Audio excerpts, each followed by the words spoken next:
नमस्कार, आप देख रहे हैं न्यू इंडिया टॉप न्यूज और मैं हूं नीलकमल। इस वक्त की खबरों पर बातचीत करते हैं। पंजाब में विधानसभा में 2 दिन का विशेष सेशन बुलाया गया है कृषि कानूनों को लेकर। तो वहीं हरियाणा के मुख्यमंत्री मनोहर लाल खट्टर ये कहते हैं कि ये कृषि कानून किसानों के हित में है। इससे कॉन्ट्रैक्ट फार्मिंग के कारण किसानों को किसी तरह का नुकसान नहीं होगा। तो चलिए बात करते हैं खबरों पर। हरियाणा के मुख्यमंत्री मनोहर लाल खट्टर ने एक बार फिर कृषि कानूनों को किसानों के हित में बताया है। उन्होंने कहा कि कॉन्ट्रैक्ट फार्मिंग से किसानों का किसी तरह का कोई नुकसान नहीं होगा। यह बात उन्होंने बड़ौदा विधानसभा क्षेत्र के ग्रामीणों को वेबिनार के माध्यम से संबोधित करते हुए कही। खट्टर ने कहा कि विरोधी अपनी राजनीति के लिए किसानों को वर्गलाने की कोशिश कर रहे हैं। एक समय में कांग्रेस ने भी इन बिलों का समर्थन किया था, लेकिन वो इसे ला नहीं सकी। लेकिन प्रधानमंत्री नरेंद्र मोदी में वो काबिलियत है जो किसानों के हित में अगर कोई बात है तो उसे लेकर आती है। इसीलिए सरकार इस बिल को लेकर आई है जो कि किसानों के हितों में पूरी तरह से है। किसानों को हमारे विपक्षी नेताओं ने इस प्रकार से बहकाया कि जो 3 नए कानून बने हैं जिसके कारण से किसानों को एक आजादी मिली है अपनी फसल को बेचने की। अब ये आजादी अगर उसको मिली है तो वो कहीं भी जाकर के बेच सकता है। विषय आया था कि एमएसपी रहेगी कि नहीं रहेगी। प्रधानमंत्री जी ने हमने आश्वासन दिलाया है कि एमएसपी निश्चित रहेगी। और अब तो क्योंकि प्रोक्योरमेंट चल रही है, हमको पता है कि हर मंडी में ये एमएसपी पर बाजरा भी खरीदा जा रहा है, धान भी खरीदा जा रहा है, कपास खरीदी जा रही है, मक्का खरीदी जा रही है। वही चीज बिना एमएसपी के नहीं खरीदी जाएगी। तो ये सारी चीजें उनको आश्वासन हमको देना है। मंडियां एज इट इज बरकरार रहेंगी। पहले वो बाहर जाके बेच नहीं सकते थे, आज उनको छूट मिली है कि अगर एमएसपी से ज्यादा बेचना हो तो कहीं भी जाकर के बेच सकते हैं, बल्कि उसको एक की बजाय 2 सुविधाएं मिली हैं। ये उसका लाभ है। दूसरा कानून जो है उससे वो कंट्रेक्चुअल खेती की तरफ बढ़ सकता है। हमारे यहाँ बहुत कम किसान जो है कंट्रेक्चुअल खेती की तरफ बढ़ते थे, लेकिन उसमें कुछ सुविधाएं दी गई हैं और उन सुविधाओं के आधार पर कुछ गारंटी भी दी गई है कि कंट्रेक्चुअल खेती में जो लॉस होगा वो जो कंट्रेक्चुअल खेती में जो हमारे साथ कंट्रैक्ट करेगा लॉस उसका होगा। हमको लॉस नहीं होगा, हमको तो जो तय हुआ है उतना ही पैसा लेना है। कल को फसल भी खराब हो जाए तो उसकी होगी। तो ऐसे जो कंट्रेक्चुअल नियम बनाए गए उनको सरल बनाया गया है और किसान सुरक्षित रहे इसका भी उसमें प्रावधान किया गया है। आपसे निवेदन इतना ही है कि अगर ये जो किसानों को बरकलाने वाला काम करते हैं, हम इन चीजों का थोड़ा अध्ययन करें और बताएं कि क्या इसमें गलत है। बल्कि कभी जब कांग्रेस शासन में थी तो कांग्रेस ने भी इन प्रस्तावों का उस समय समर्थन किया था। उनकी हिम्मत नहीं हुई थी आगे लेके आने की। हमारे प्रधानमंत्री तो उसको आगे ले करके आए हैं। हमारे प्रधानमंत्री लीडर हैं। जब भी कोई बात लगती है कि हित में है, अच्छी है, बिना परवाह किए हुए कि हाँ इसके कारण से विपक्षी पार्टियां क्या बोलेंगी, वो हमेशा उन चीजों को आगे लेकर के आए हैं। कृषि कानूनों के खिलाफ चल रहे विरोध के बीच पंजाब विधानसभा की ओर से आज 2 दिन का विशेष सत्र बुलाया गया है। उम्मीद जताई जा रही है कि राज्य सरकार इन केंद्र के कानूनों के खिलाफ प्रस्ताव लाएगी, जिससे केंद्र द्वारा पास किए गए 3 कृषि कानूनों को राज्य में निष्क्रिय किया जा सके। उधर कांग्रेस के विधायकों और कैबिनेट ने इन कानूनों को लेकर सारे अधिकार मुख्यमंत्री को दे दिए हैं। पंजाब विधानसभा में कृषि कानूनों के खिलाफ प्रस्ताव पास करने के लिए 2 दिन का सेशन बुलाया गया है। तो वहीं कृषि कानूनों के खिलाफ प्रदर्शन करते हुए श्रोमणी अकाली दल के विधायक ट्रैक्टर लेकर चंडीगढ़ पहुंचे, जिन्हें चंडीगढ़ में रोका गया। हालांकि बाद में सिर्फ विधायकों को ही ट्रैक्टर लेकर जाने की इजाजत दी गई। इससे पहले विक्रम सिंह मजीठिया ने सरकार की मंशा पर सवाल खड़े किए और कहा कि राज्य सरकार बार बार कार्यक्रम में बदलाव कर रही है। उन्हें नहीं लगता कि सरकार आज किसानों के हितों का बिल विधानसभा में लाएगी। उन्होंने कैप्टन अमरिंदर सिंह पर केंद्र सरकार के हाथों में खेलने का आरोप लगाया। प्रिंसिपल मार्केट यार्ड लानो सारे नू एमएसपी तो थल्ले कोई खरीद कर नहीं सकता और तो मुद्दा ही कोई नहीं। मतलब है कि और कुछ है ही नहीं।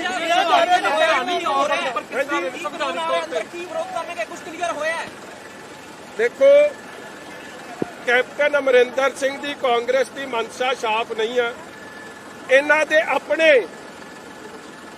प्रताप सिंह बाजवा ਆਪਾਂ ਜਿਹੜੇ ਸਾਬਕਾ ਪੀਪੀਸੀਸੀ ਪ੍ਰਧਾਨ ਨੇ ਉਹ ਵੀ ਦੱਸ ਚੁੱਕੇ ਆ ਕਿ ਇਹਨਾਂ ਦੀ ਚਾਬੀ ਦਿੱਲੀੋਂ ਹਿਲਦੀ ਆ, ਦਿੱਲੀ ਦੀ ਸਰਕਾਰ ਹਿਲਾਉਂਦੀ ਆ। ਇਹਨਾਂ ਨੇ ਜੋ ਕਰਨਾ ਹੈ ਦਿੱਲੀ ਦੇ ਇਸ਼ਾਰੇ ਤੇ ਕਰਨਾ। ਦੇਖੋ ਮਸਲਾ ਤਾਂ ਕੋਈ ਹੈ ਨਹੀਂ, 2 ਕਾਂਗਰਸ ਰੂਲ ਸਟੇਟ ਨੇ, ਰਾਜਸਥਾਨ ਤੇ ਆਪਣਾ ਛੱਤੀਸਗੜ੍ਹ, ਦੋਵੇਂ ਬਿੱਲ ਲੈ ਆਏ ਆ।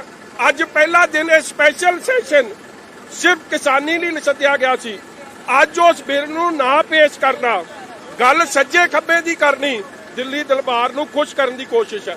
ਮਸਲਾ ਕੋਈ ਨਹੀਂ, ਇੱਕ ਸਧਾਰਨ ਕਿਸਾਨ ਸਮਝ ਚੁੱਕਿਆ ਹੈ ਕਿ ਤੁਸੀਂ ਕਾਲੇ ਕਾਨੂੰਨ ਰੱਦ ਕਰੋ, ਤੁਸੀਂ ਪੰਜਾਬ ਨੂੰ ਪ੍ਰਿੰਸੀਪਲ ਮਾਰਕੀਟ ਯਾਰਡ ਐਲਾਨੋ ਸਾਰੇ ਪੰਜਾਬ ਨੂੰ, ਤੇ ਐਮਐਸਪੀ ਤੋਂ ਖਰੀਦ ਜੇ ਕੋਈ ਘੱਟ ਕਰੂਗਾ ਉਸ ਤੇ ਕਾਰਵਾਈ ਹੋਵੇ।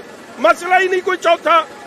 ਮਗਰ ਜਦੋਂ ਦਿੱਲੀ ਨਾਲ ਰਲ ਕੇ ਖੇਡਣਾ ਹੈ ਫਿਰ ਤੁਸੀਂ ਉਡੀਕ ਕਰੋਗੇ ਕਿ ਉਹ ਕਾਗਜ਼ ਭੇਜਣਗੇ ਕਿ ਲੋਕਾਂ ਨੂੰ ਭੰਬਲ ਭੂਸੇ ਪਾ ਕੇ ਗੇਂਦ ਤੁਸੀਂ ਦਿੱਲੀ ਦੀ ਸਰਕਾਰ ਵੱਲ ਸਿੱਟ ਦਿਓ।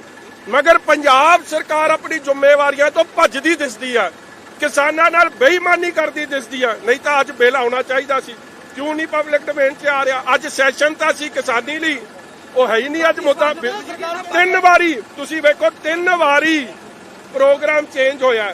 ਰਾਤ 7:30 ਵਜੇ ਕੋਈ ਪ੍ਰੋਗਰਾਮ ਨਹੀਂ ਸੀ, ਤੁਹਾਡੇ ਚੈਨਲਾਂ ਨੇ ਬ੍ਰੇਕ ਕੀਤਾ ਕਿ ਸੀਐਲਪੀ ਦੀ ਮੀਟਿੰਗ 'ਚ ਇਹ ਫੈਸਲਾ ਹੋਇਆ ਕਿ ਸੈਸ਼ਨ 2 ਦਿਨ ਦਾ ਹੋਊਗਾ।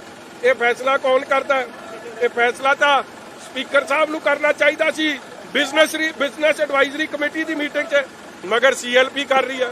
ਸਾਰੇ ਅਧਿਕਾਰ ਸੀਐਮ ਨੂੰ ਦੇ ਦੇਣੇ, ਦੇ ਦਿਓ, ਮਗਰ ਪੰਜਾਬ ਦੇ ਕਿਸਾਨ ਨਾਲ ਧੋਖਾ ਨਹੀਂ ਕਰਨ ਦੇਵਾਂਗੇ।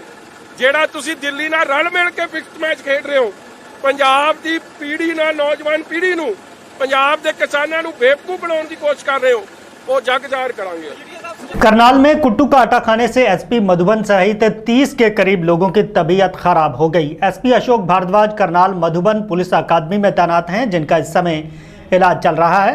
नवरात्रों में व्रत के दौरान लोग कुट्टू के आटे का इस्तेमाल करते हैं।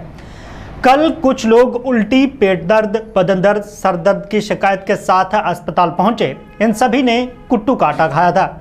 कई लोगों का इलाज कल्पना चावला मेडिकल कॉलेज में चल रहा है और कुछ निजी अस्पताल में अपना इलाज करवा रहे हैं। रात लगभग हमारे पास 20-25 पेशेंट आए हैं, जिनकी चीफ कंप्लेन यही थी कि व्रत रखने के बाद जब उन्होंने कुट्टू के आटे की रोटी खाई है, रोटी खाने के बाद उनकी तबीयत अचानक ख़राब हो गई, उल्टी लगना, जी घबराना, कंपियाँ आनी, इस तरह के सिम्टम्स पेशेंट में देखने को मिले और वो हमारे हॉस्पिटल में आए। जब हमने हॉस्पिटल में आके उनको मैनेज किया और हिस्ट्री जब पता की तो उन्होंने बताया कि कुट्टू का आटा खाने से उनको ये प्रॉब्लम हुई है। तो अभी तक तो यही सोचा जा रहा है कि हो सकता है कि कुट्टू के आटे में कुछ ऐसी पुराना कुट्टू का आटा रहा होगा या कुछ और दिक्कत रही होगी जिसकी वजह से ये सब हुआ होगा। हालांकि जो डिस्ट्रिक्ट सिविल हेल्थ डिपार्टमेंट है उनको इन्फॉर्म कर दिया गया है और वो इस बारे में इन्वेस्टिगेट कर रहे हैं और वो पता करने की कोशिश कर रहे हैं कि जो मेन कारण है वो क्या हुआ है और किस तरह से सब हुई है। सरहिंद फतेह करने वाले सिख जरनैल बाबा बंदा सिंह बहादुर के 350वें शताब्दी दिवस संबंधी करनाल के सेक्टर 32 स्थित गुरुद्वारा में कीर्तन दरबार व धार्मिक समारोह का आयोजन किया गया, जिसमें बंदई संप्रदाय के लोगों ने पहुंचकर अपनी हाजिरी लगवाई।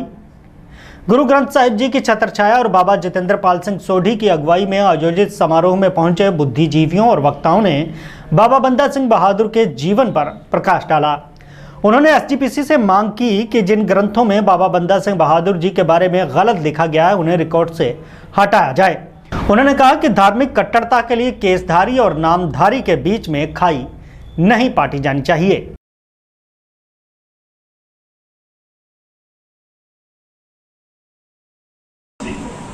ਉਹ ਜੋ ਬੱਚਿਆਂ ਨੂੰ ਸਜਾਏ ਦੀਵਾਰਾਂ 'ਚ ਚਿਣਨ ਦਾ ਹੁਕਮ ਜਾਰੀ ਕਰਦਾ ਹੈ, ਉਹ ਕਾਜੀ ਕੁੰਜਪੁਰੇ ਦਾ ਰਹਿਣ ਵਾਲਾ ਸੀ। ਬਾਬਾ ਬੰਦਾ ਸਿੰਘ ਬਹਾਦਰ ਜੀ ਨੇ ਇਸ ਲਈ ਕੁੰਜਪੁਰੇ ਤੇ ਜਾ ਕੇ ਅਟੈਕ ਕੀਤਾ। ਵਜ਼ੀਰ ਖਾਨ ਨੇ 2000 ਘੋੜਸਵਾਰ ਤੇ 4000 ਪੈਦਲ ਸੈਨਿਕ ਤੇ 2 ਤੋਪਾਂ ਸਪੀਡ ਨਾਲ ਭੇਜੀਆਂ। ਬਾਬਾ ਬੰਦਾ ਸਿੰਘ ਬਹਾਦਰ ਨੇ ਉਸ ਤੋਂ ਪਹਿਲੇ ਕੁੰਜਪੁਰੇ ਨੂੰ ਕਬਜ਼ੇ 'ਚ ਕਰ ਲਿਆ, ਤੋਪਾਂ ਵੀ ਲੈ ਲਈਆਂ, ਸੈਨਿਕਾਂ ਦੇ ਹਥਿਆਰ ਵੀ ਸੁਖਵਾਤੇ। दुनिया दे विच ऐसी मिसाल आप जी नूं पेश नहीं आएगी। जिन्ना धरो असीं बाबा बंदा सिंह बहादुर जी की शख्सियत नाल कमाया है, रबी शख्सियत दे नाल, उन्ना धरो दुनिया के किसी इतिहास दे नाल नहीं कमाया गया। मैं श्रोमणी गुरुद्वारा प्रबंधक कमेटी बड़े अदब के नाल उन्हां तों मंग करता हाँ कि भाई संतोख सिंह जी, रतन सिंह जी भंगू, करतार कलासीवाल कलासवालिया जी, उन्हां दी ग्रंथां दे विच बंदा सिंह बहादुर दे वास्ते जो डेरोगेटरी रिमार्क्स लिखे गए हैं उन्हां नूं उन्हां ग्रंथां दे विचों कढे। कमेटी चाहे अपने विद्वानों की एक कमेटी बना लवे तो विद्वानों की कमेटी अपनी रिपोर्ट पेश करे ना ग्रंथों पढ़ने के वास्ते। अगर किसी को कोई रेफरेंस चाहिए तो असं दे सकते। ਅੱਜ ਜਿਹੜਾ ਕਰਨਾਲ ਦੇ ਵਿੱਚ ਪ੍ਰੋਗਰਾਮ ਹੋਇਆ ਹੈ, ਇਹ ਪ੍ਰੋਗਰਾਮ ਬਾਬਾ ਬੰਦਾ ਸਿੰਘ ਬਹਾਦਰ ਦੇ 350 ਸਾਲਾ ਪ੍ਰਕਾਸ਼ ਉਤਸਵ ਦੇ ਉਪਲਕਸ਼ ਵਿੱਚ ਹੋਇਆ। ਬਾਬਾ ਬੰਦਾ ਸਿੰਘ ਸਿੱਖ ਕੌਮ ਦੇ ਪਹਿਲੇ ਜਰਨੈਲ ਹਨ, ਸਿੱਖ ਰਾਜ ਦੇ ਬਾਨੀ ਹਨ, ਮਹਾਨ ਤਪਸਵੀ ਤੇ ਮਹਾਨ ਸ਼ਹੀਦ ਹਨ, ਜਿਨ੍ਹਾਂ ਨੇ ਗੁਰੂ ਗੋਬਿੰਦ ਸਿੰਘ ਮਹਾਰਾਜ ਕੋਲੋਂ 1708 ਵਿੱਚ ਥਾਪਨਾ ਲੈ ਕੇ ਪੰਜਾਬ ਦੀ ਧਰਤੀ ਵੱਲ ਚੱਲੇ ਤੇ 2 ਸਾਲਾਂ ਦੇ ਵਿੱਚ ਹੀ ਗੁਰੂ ਗੋਬਿੰਦ ਸਿੰਘ ਦੀ ਬਖਸ਼ਿਸ਼ ਦੇ ਨਾਲ ਉਹਨਾਂ ਨੇ ਸਿੱਖ ਰਾਜ ਦੀ ਸਥਾਪਨਾ ਕੀਤੀ। ਸਿੱਖ ਰਾਜ ਦੀ ਸਥਾਪਨਾ ਕਰਨ ਤੋਂ ਬਾਅਦ ਬਾਬਾ ਜੀ ਨੇ ਸਭ ਤੋਂ ਪਹਿਲਾਂ ਜਿਹੜਾ ਕੰਮ ਕੀਤਾ ਉਹ ਜ਼ਿਮੀਂਦਾਰਾਂ ਨਿਜ਼ਾਮ ਖਤਮ ਕੀਤਾ। ਜ਼ਮੀਨ ਉਹਨਾਂ ਦੀ ਹੈ, ਜਿਹੜੇ ਵਾਹੁੰਦੇ ਹਨ ਉਹ ਲਿਤਾੜੇ ਹੋਏ ਫਟਕਾਰੇ ਹੋਏ ਲੋਕ ਜਿਨ੍ਹਾਂ ਨੂੰ ਸਮਾਜ ਵਿੱਚ ਕੋਈ ਜਗ੍ਹਾ ਨਹੀਂ ਸੀ, ਉਹ ਜ਼ਮੀਨਾਂ ਦੇ ਮਾਲਕ ਬਣ ਗਏ। ਅਤੇ ਜਦੋਂ ਜ਼ਮੀਨਾਂ ਦੇ ਮਾਲਕ ਬਣ ਕੇ ਉਹ ਜਦੋਂ ਆਪਣੇ ਪਿੰਡ ਜਾਂਦੇ ਸਨ ਤਾਂ ਜਿਹੜੇ ਸਵਰਨ ਜਾਤੀ ਲੋਕ ਸਨ ਉਹਨਾਂ ਨੂੰ ਜੀ ਆਇਆਂ ਆਖਦੇ ਔਰ ਇੱਥੇ ਬਸ ਨਹੀਂ, ਉਹਨਾਂ ਨੇ ਜਿਹੜੇ ਸਿੱਕੇ 'ਚ ਤੇ ਮੋਹਰ ਚਲਾਈ ਨਾ ਉਹ ਗੁਰੂ ਨਾਨਕ ਗੁਰੂ ਗੋਬਿੰਦ ਸਿੰਘ ਦੇ ਨਾਂ ਹੀ ਚਲਾਈ, ਜਿਸ 'ਤੇ ਲਿਖਿਆ ਸੀ ਦੇਗੋ ਤੇਗੋ ਫਤਿਹ ਨੁਸਰਤ ਬੇਦਰੰਗ ਯਫਤ ਨਾਨਕ ਗੁਰੂ ਗੋਬਿੰਦ ਸਿੰਘ। ਬਾਬਾ ਬੰਦਾ ਸਿੰਘ ਬਹਾਦਰ ਦਾ ਦੀ ਸ਼ਹਾਦਤ ਜਿਹੜੀ ਹੈ ਉਹ ਬੜੀ ਮਹੱਤਵ ਰੱਖਦੀ ਹੈ ਅਤੇ ਇਹ ਸਾਨੂੰ ਇੱਕ ਮਾਰਗਦਰਸ਼ਨ ਦਿੰਦੀ ਹੈ ਕਿ ਅਸੀਂ ਆਪਣੇ ਦੇਸ਼ ਦੇ ਪ੍ਰਤੀ, ਆਪਣੀ ਕੌਮ ਪ੍ਰਤੀ ਮਰ ਮਿਟਣ ਦੀ ਇੱਛਾ ਜਿਹੜੀ ਹੈ ਸਾਡੇ ਵਿੱਚ ਹੋਣੀ ਚਾਹੀਦੀ ਹੈਗੀ ਹੈ, ਤਾਂ ਕਿ ਸਾਡਾ ਦੇਸ਼ ਬਰਕਰਾਰ ਰਹੇ, ਦਾ ਦੇਸ਼ ਵਿੱਚ ਇਕਸੁਰਤਾ ਆਵੇ ਔਰ ਗੁਰੂ ਨਾਨਕ ਦਾ ਜਿਹੜਾ ਸੰਦੇਸ਼ ਹੈ ਨਾਮ ਇਹ ਹੈ ਸਭੇ ਸਾਂਝੀਵਾਲ ਸਦਾਇਨ ਕੋਈ ਨਾ ਜਿਸੇ 12 ਜਿਹੜਾ ਸਿਧਾਂਤ ਜਿਹੜਾ ਹੈ ਉਹ समाज में मिलता रहे। तो अब तक की खबरों में फिलहाल इतना ही, दीजिए इजाजत, नमस्कार।